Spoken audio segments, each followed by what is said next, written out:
to remember a story my Sifu told me, that when he first started training in Shaolin Kung Fu, he used to do a lot of stance training. His master would show him a stance like horse riding stance, and then he'd be left there for the rest of the lesson to just practice the horse riding stance, and then he'd do this for months and months and months on end, and then he'd be shown something else.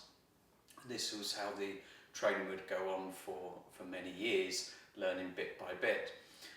But also the horse riding stance, he said, was more like an endurance test at that time, because it was bitter training. They used to call it bitter training, bitter because it was such hard work.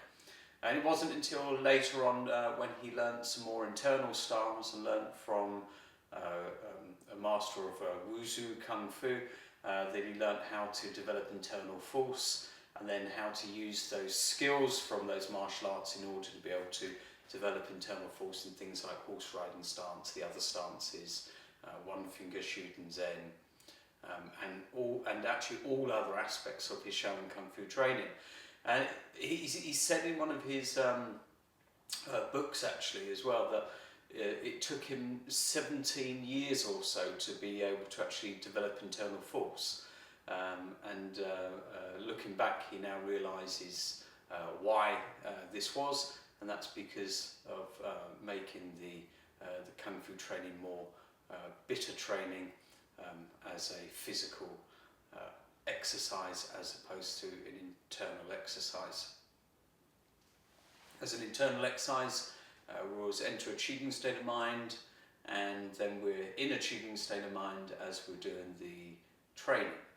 So as we're doing the horse riding stance, the golden bridge, or any of the other stances, that remain relaxed physically, mentally and emotionally. So if the mind is constantly distracted whilst stance training, then you're not going to be building internal force. This would be more bitter training.